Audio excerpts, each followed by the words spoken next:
Alexa, turn on Margot.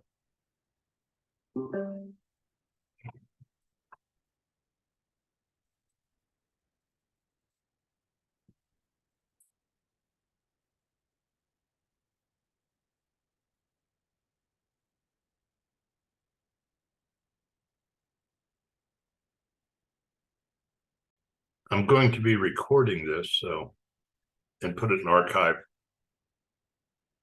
I'm going to be talking. I'm not going to rehash. I'm going to hit some of the things in the chapter.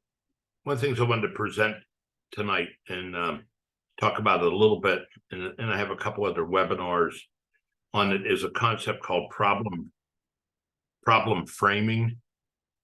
And problem framing has to do about getting a perspective around an issue or a problem. It's about what I call conceptual versatility.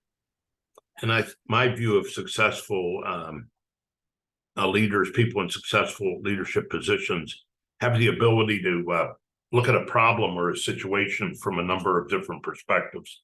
And I wanted to talk about 4 perspectives tonight.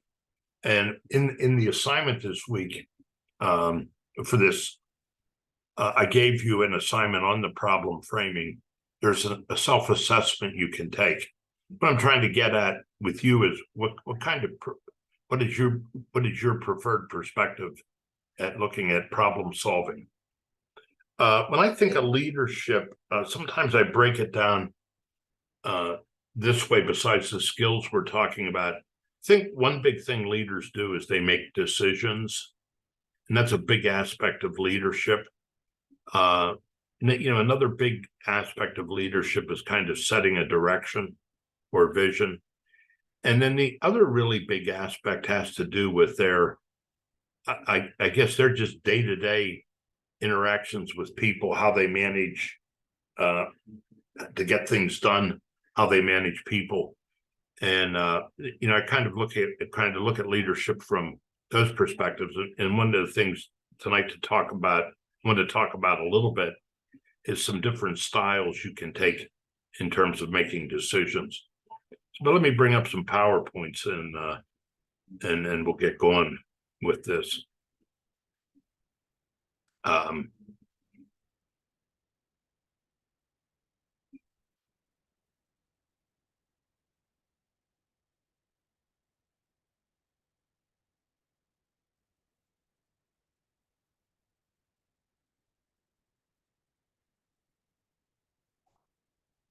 So, solving problems analytically and creatively. Were you able to access the creative assessments in the textbook? I didn't check on that on the version of the textbook you have.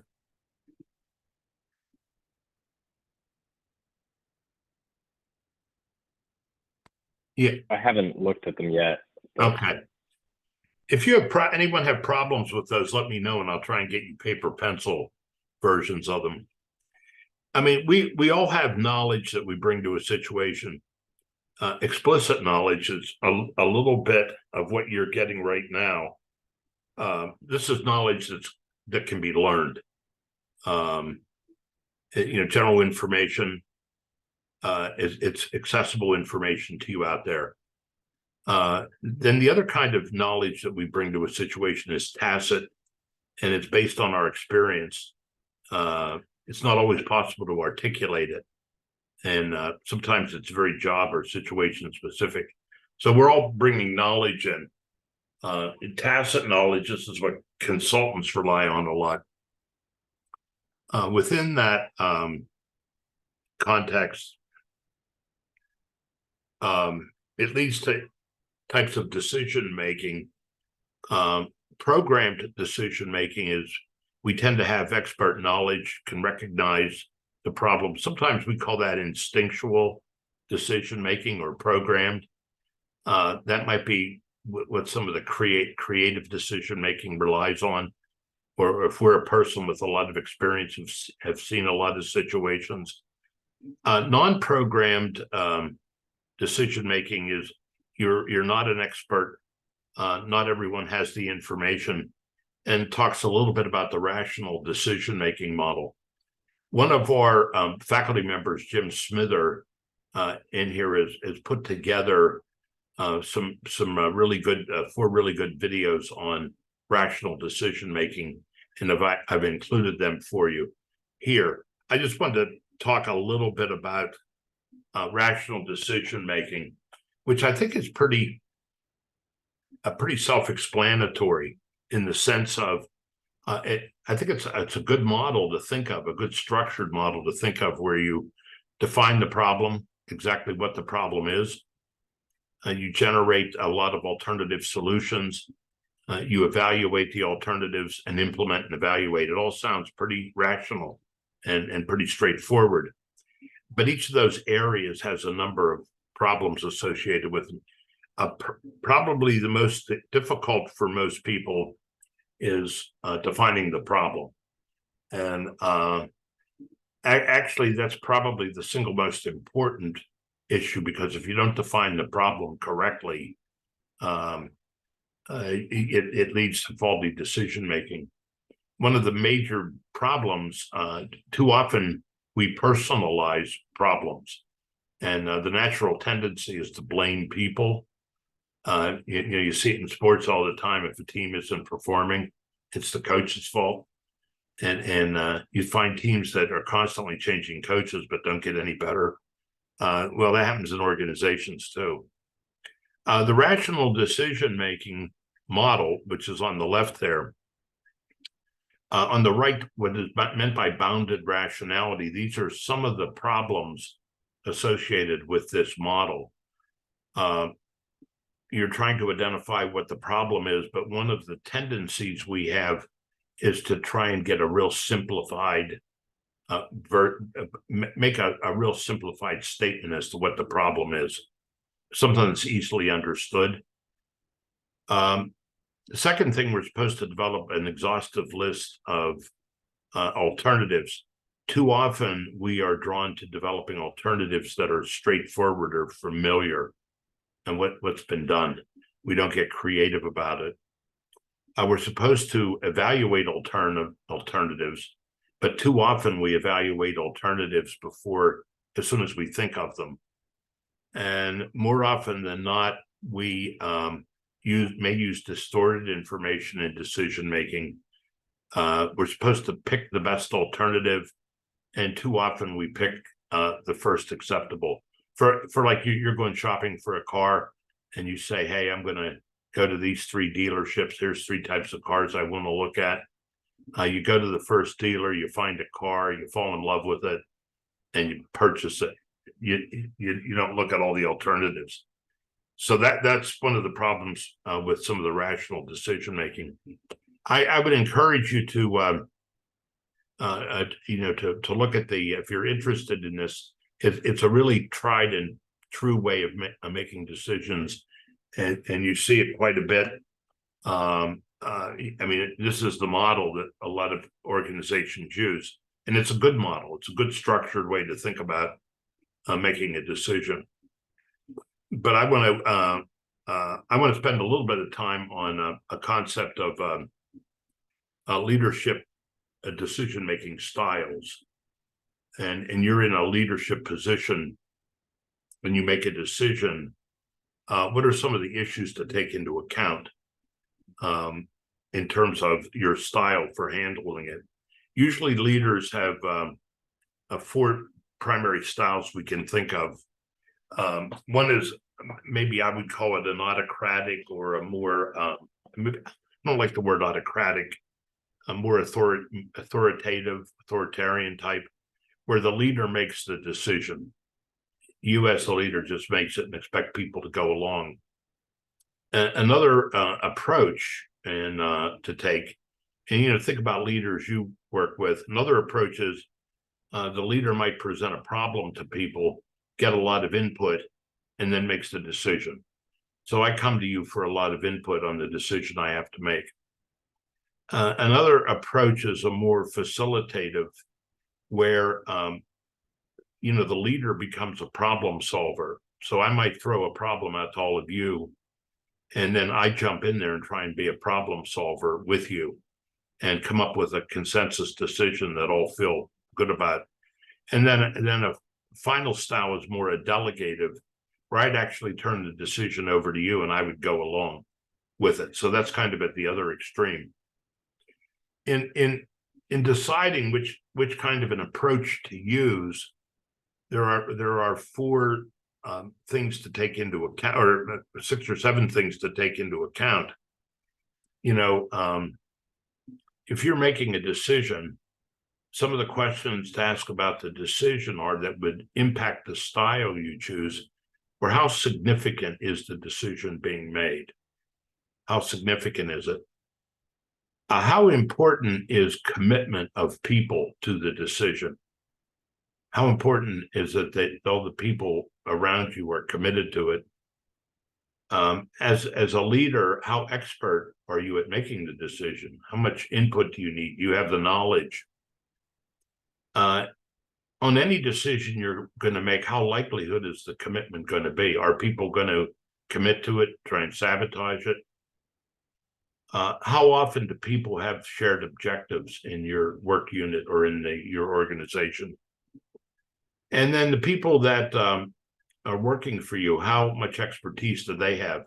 Are they highly educated, highly skilled people? And then how important is teamwork in all of this? So these are some of the salient questions to ask yourself as you're confronting a decision problem. This is based on a famous grid model, and I make these. I put these slides in the module tonight.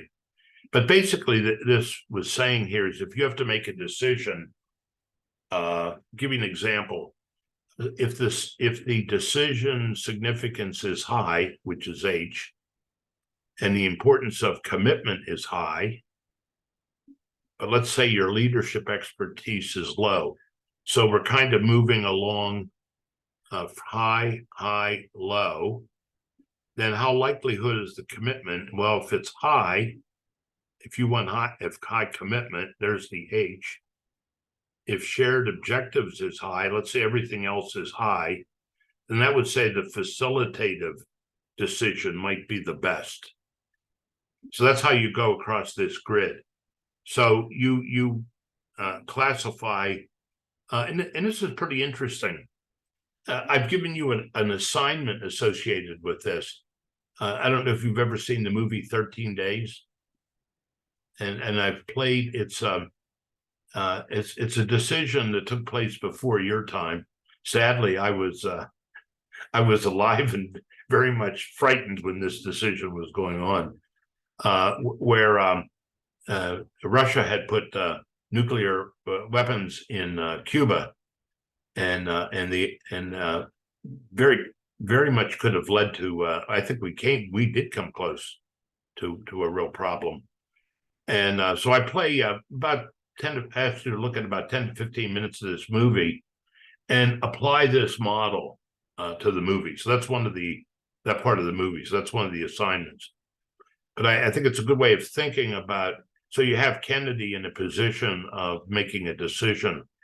Given this model, what would be the appropriate way to make that decision about what to do with Russia having nuclear weapons in Cuba? So that's one of the things I gave you to play out here. I kind of like this model in terms of thinking about leadership and decision making. There are different styles you can employ, and a lot of the style or how you go about your decision making is really dependent on a lot of these issues across the top. And so I throw this out there for you to think about whenever you're in a decision-making situation. Any questions on that? Any thoughts? All right. Movie's called 13 Days. I put a video clip in the assignment. And so here's that model, kind of how the textbook is looking at it. if you have a problem and you assess it, if the outcomes are predictable and you have sufficient information, let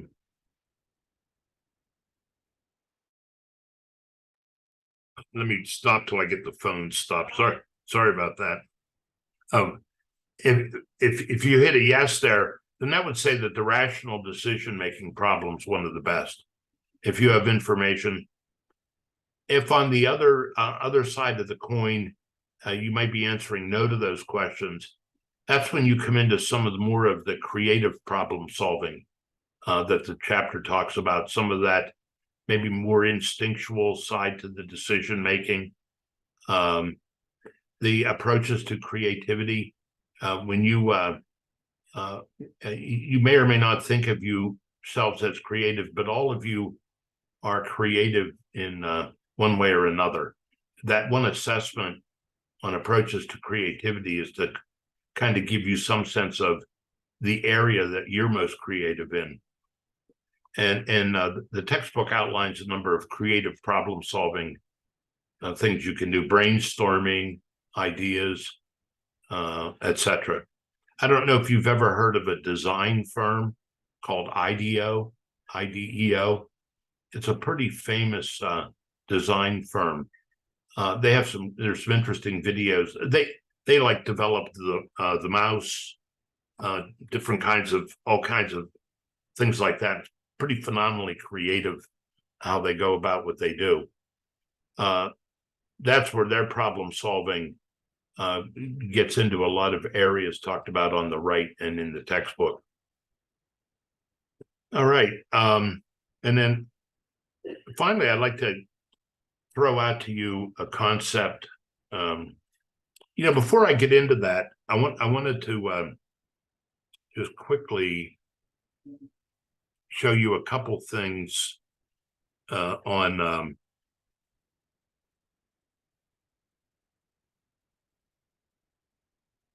when we get into decision making, what's called biases. Here's an article I put in for you called Making Good Decisions. And there's a real management consultant named James Clear.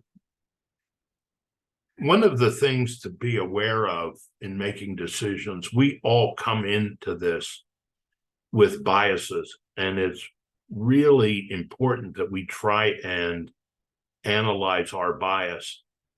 There's a lot of happening with bias. We are all biased. A lot of them are unconscious biases that we bring in. And so when we get into decision making, there's a lot of biases that we may be employing that we may not be aware of. A survivorship bias is an interesting one. Is a lot of times we read about successful people, how this person or that person is successful, what they do. The problem with that is we only kind of focus on the successful people. How many people trained like Tiger Woods did? We tend not to know about all those. What we do is people like Zuckerberg and Elliott, and all of them, we focus on these successes, and it's really hard to understand whether we don't tend to read up and get knowledge on all the people who use similar approaches who didn't make it. So is the approaches we're looking at really unique or not? So that's that's one you don't read that much about. But one of the big ones that's important is what's called loss aversion. And we all might have a tendency toward this. You prefer avoiding losses over acquiring gains. If the example here, if I gave you $10, you would have a small boost of satisfaction. But if you lose $10, that will bother you. Losing $10 will bother you a lot more than gaining $10. I think that's what it means. Think we get very much, it's very attached to what we have. And when we feel we've lost something, that leads to stronger emotional issues with us. And in our decision making, we tend to try to avoid loss. Might have something to do, on selling possessions you have or valuing possessions you have, etc. Another one is a biggie is the availability heuristic. If I threw out to you, do more people die from stomach cancer or car accidents in the United States every year? How many of you would say car accidents? You could raise your hand. One. And how many would say stomach cancer? And how many realize it's a trick question? It is stomach cancer, but most times when I do this in here, people say car accident, and the reason is that's the information that's available. And boy, you see this playing out on news media all the time.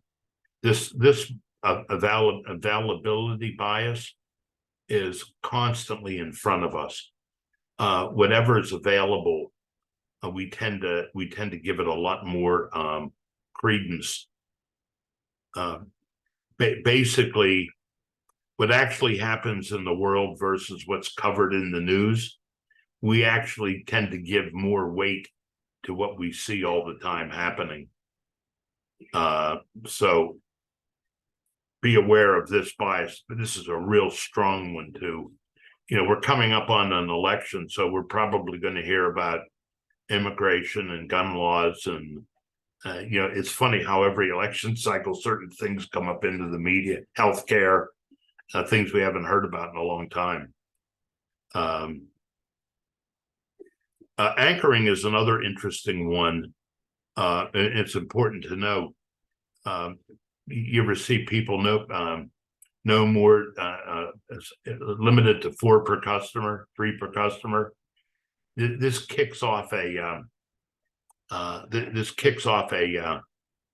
something in us that we get kind of anchored to a number, and we might be going in to buy one type of cheese for a cheeseburger, but I'm limited to 6. Maybe I'll get 4, since and this stuff actually works. But we tend to get anchored toward numbers. If we hear numbers, we tend to anchor our thinking around numbers we hear recently, even if a number is not related to the question at hand. There's been a fair amount of research on this. Another interesting one is it's probably the granddaddy of them all, the confirmation bias. And basically what this is, we tend to overvalue what confirms our beliefs and undervalue what the facts say. So we tend to have our beliefs about things and value them, and we tend to only seek out information that confirms those biases. So this is a big one also. So when you're doing decision making and you go into it with some biases, the issue is, how do you get around this? Well, you have to try and get a sense of exactly what your biases might be.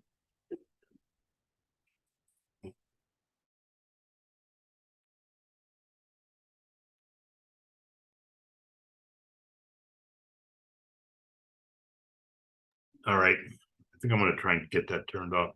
So those are some of the things. I put another article in there for you on biases. And this is a good one, just some common ones some of them. The halo effect is one. Sunk cost fallacy is another. You can read up on these, and there's loss aversion. So it's important to try and get a sense of what biases you might have when you're out there with your decision making. In the module, I put a number of some PowerPoints in there on some biases you might face.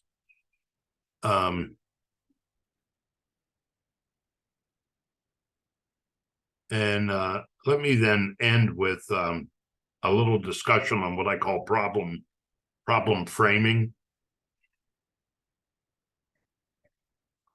Basically, what this does is give you try and give you a sense of what I would call conceptual versatility.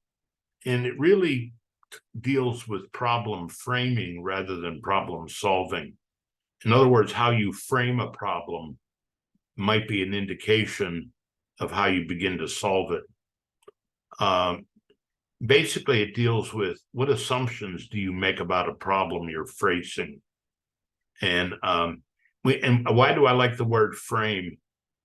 Each of you looks at the world through kind of a different lens. It's almost like I have a window to my right, and I could move it around, and you could look outside my window. Each of you would have a little different view of what you see outside my window based on the perspective you're at.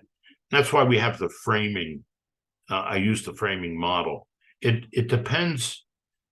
The frame you look at reality with gives you an indication of how you analyze the problem. This will make more sense when I talk about the different frames.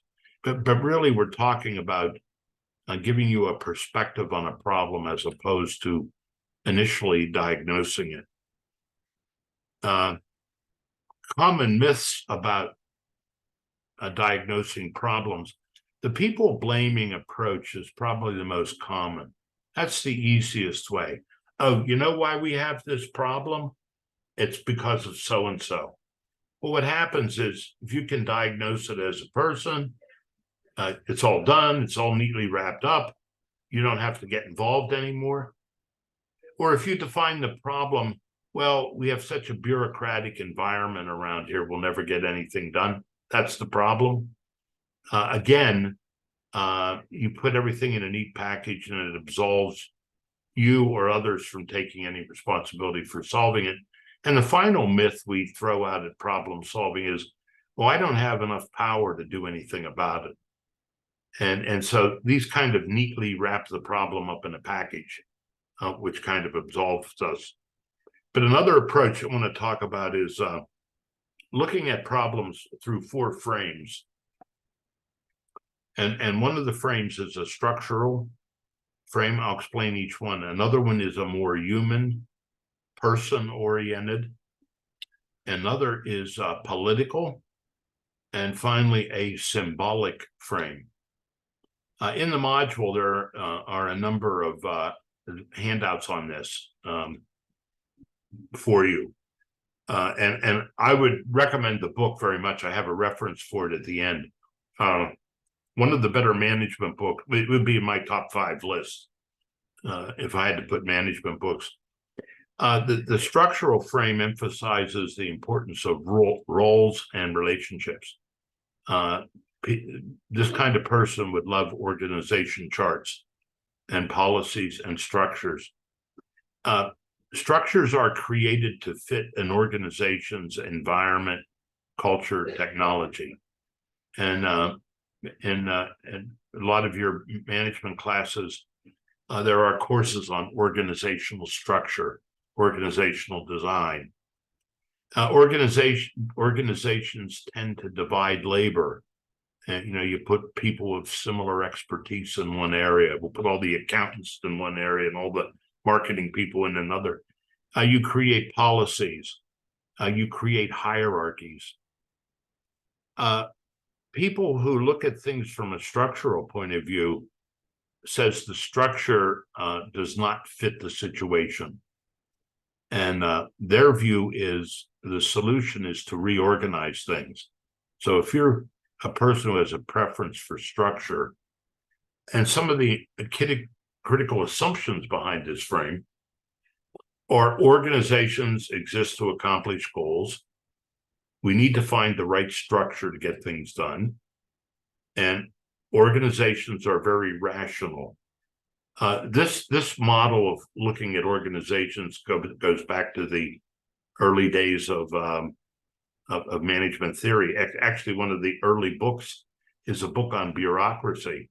We think of bureaucracy as a negative thing, but the first book on bureaucracy was to try and organize organizations.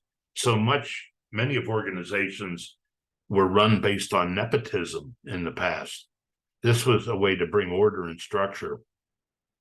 Specialization permits much higher levels of performance, and the best way to coordinate things is through rules, and it's kind of impersonal, and you can systematically design a structure. So some of you would have a preference for looking at situations this way. The next frame to think about is more a human frame. Is the focus is actually on the people, and you say individuals have certain expertise, feelings, biases, and the goal is to fit the organization to the people. So we need to capitalize on people's strengths, and so we need to make the organization flexible. And we're going to try and find a way to deal with issues in our organization that will enable people to get the job done while really feeling highly motivated. And then if you come across a problem, you might tend to look at it from the point of view that human needs are frustrated, or we're not using people to the max.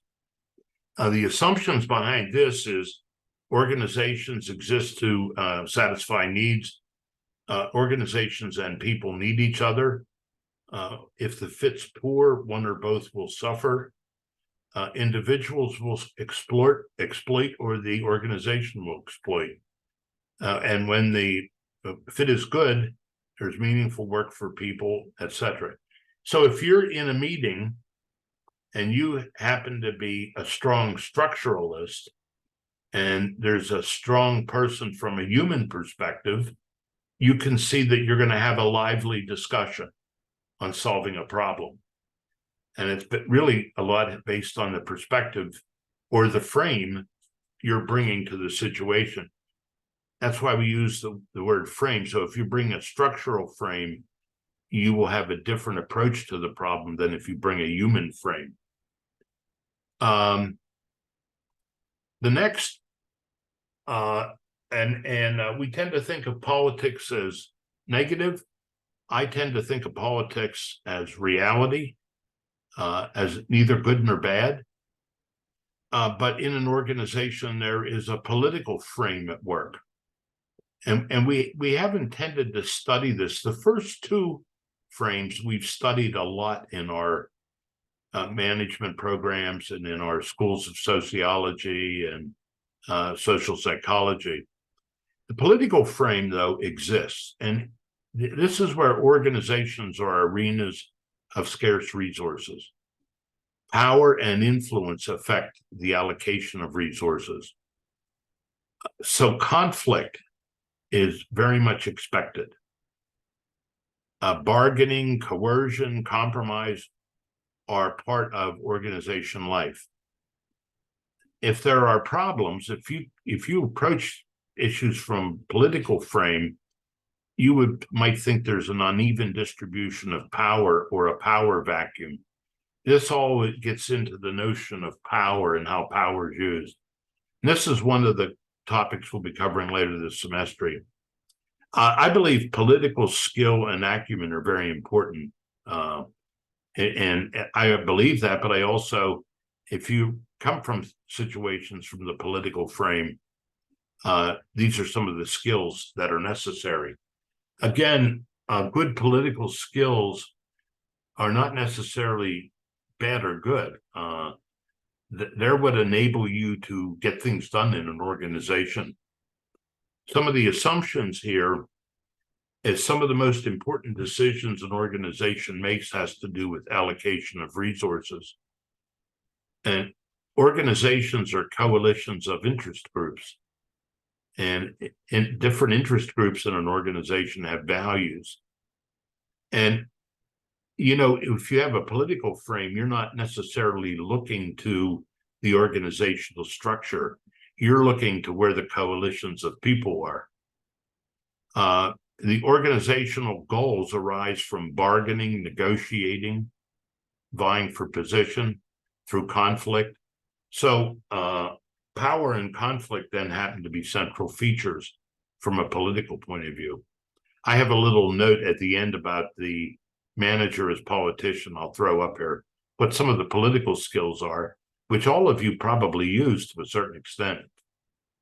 But if you're at a meeting and you're looking at the problem from the same point of view that the human or structuralists look at it, you're going to look at it from the notion of power distribution and who has the resources and are they distributed evenly. And then finally, which is an area that's been getting a great deal of attention in the last 20 to 25 years, has to do with culture, the culture of the organization. And it's called the symbolic frame. This is probably the opposite of the rational. Here you begin to talk about shared values in the culture that drive behavior. Organizations have tons of rituals and stories and myths. I mean, all of us work for organizations that have logos and all kinds of symbols that kind of give meaning. All you got to do is work for UPS and try and get rid of the brown uniform. You'll be dead in the water. I think in Germany, I think they raised hell over UPS wearing brown uniforms because of the tie back to the Nazis. I'm not sure what the resolution was there, but that's a very important symbol for people who work for not UPS. Yeah, it's UPS. Aren't they the brown? Don't they wear the brown? And I'll give you an example from the U.S. Air Force. You ever see bomber jackets? Those nice jackets with that was an important symbol for anyone who was a pilot, having one of those. Air Force tried to do away with bomber jackets like that. And there was such a phenomenal outrage from all over, from veterans, and that they changed. And the reason was, what difference does it make? Bomber jacket. It was an important symbol, gave meaning to people. So basically what we're saying here is organization is drama.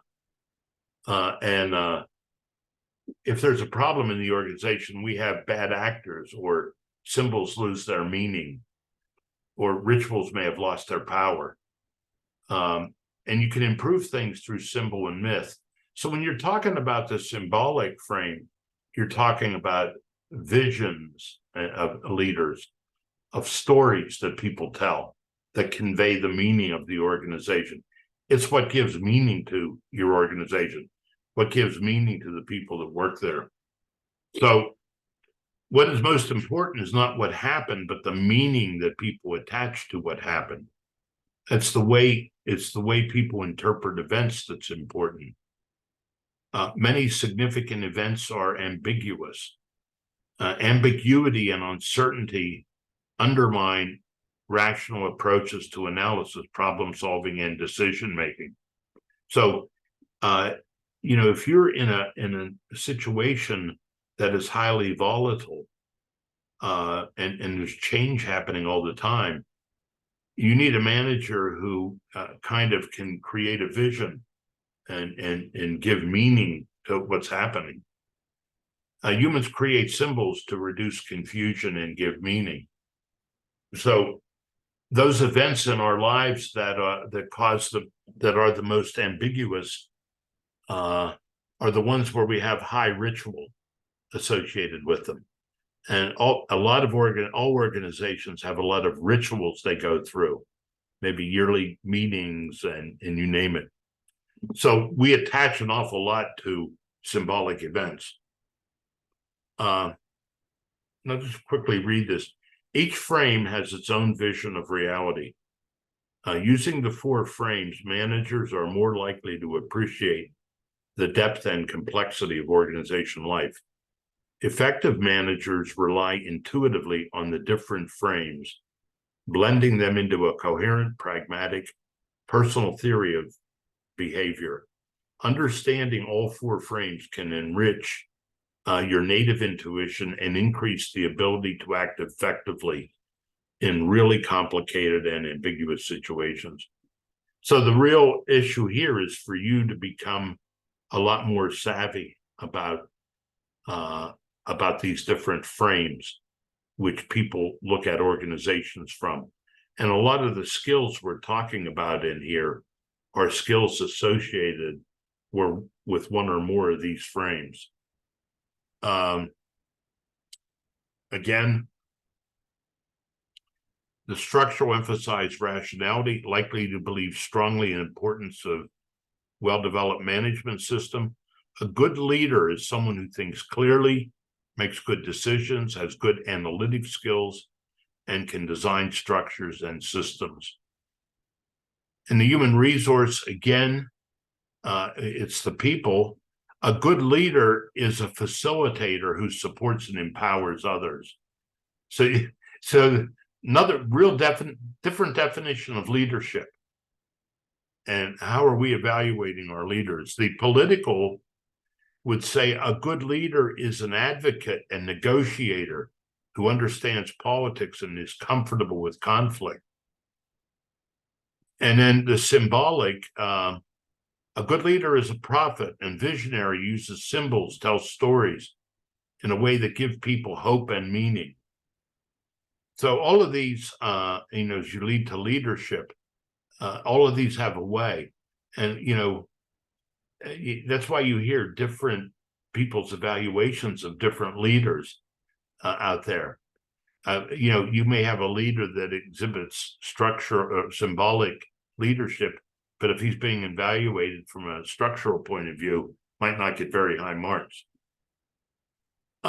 Understanding the frames gives a sense of which approach or combination of approaches works best in a given situation. So there is a salience between, before I get into this, I think in my notes I gave you a chart on which frame works best, again, with the type of problem you're facing or the type of situation your organization is. If you want to operate, just throwing a little more, since we don't study the politician too much. If you want to operate your leadership as a politician, you realize that politics are in an organization because there are differences between people and all the different groups. There are scarce resources, and we have interdependence. So the real dilemma facing you is, how do you confront the realities of all of these things, self-interest, diversity, and still channel human action in cooperative and socially valuable directions? When you use power, you can use it in destructive or productive ways. So the dilemma is, how do you use your political skill in effective ways? So here are some of the critical skills associated with a good politician. You can set an agenda.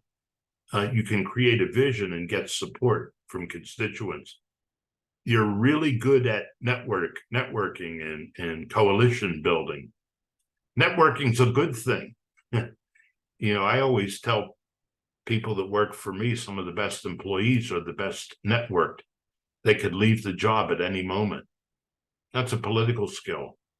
And then being able to bargain and negotiate are real critical skills of a politician. The manager is an actor. In the 4 frames, the symbolic frame says the organization is like a stage. The political frame would say the organization is like a jungle, is the metaphor. The human stage would say the organization is a family. How many times have you heard people describe their organization as, we're like a family? And then the structural would say the organization is like a machine. We run like a well-oiled machine here.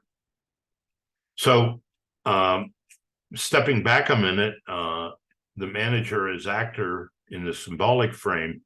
Because of a lot of ambiguity facing us, individuals create symbols, myths, rituals, ceremonies to bring order, meaning, and predictability out of chaos and confusion.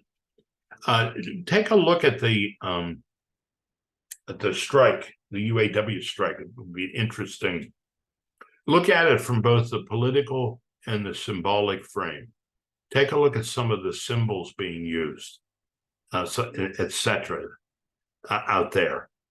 And we're throwing a lot of symbolic issues out there that hopefully capture the media or others.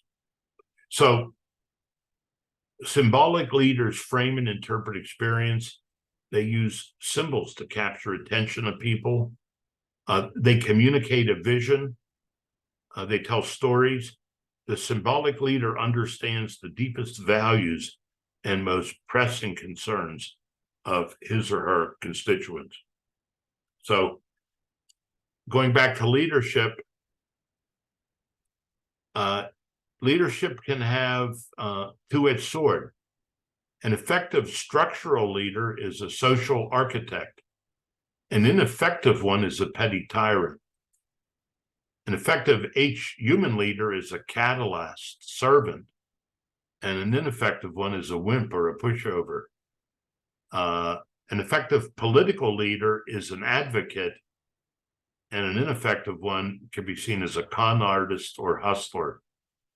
And then the symbolic leader is a visionary or prophet, or a fanatic or a fool. So both of these, each of these frames has a kind of a different slice when you look at leadership, effective versus ineffective. So here's the source of the book, Reframing Organizations. That was this edition, and it's probably in its 6th, 7th, or 8th edition now. It's called Reframing Organizations, Artistry, Choice, and Leadership. Really, I would highly recommend it. And then that's my thoughts for tonight on some of this. Anyone have any questions or thoughts on the framing or anything I went through tonight? You can unmute if you want. Did I unmute? Did I mute all of you? No. Okay. Feel free to unmute. Anything you want to comment on? What a quiet group, I'll tell you. All right. Any questions before we sign off? Anyone have any questions? All right. Well, our next face-to-face class is October 4th. Next week, I'm not going to have any assignments, and I'm even giving you a couple weeks to work on this. So I expect over the next 2 weeks, all the assignments would be coming in on your skill contract you're working on this assignment, and I think there was one other on your interpretation of the assessments. All right. I'll see you in a couple of weeks. All right. Thank you. Thank you. Thanks, everyone. Thank you. Have a good night. Have a good night. All right.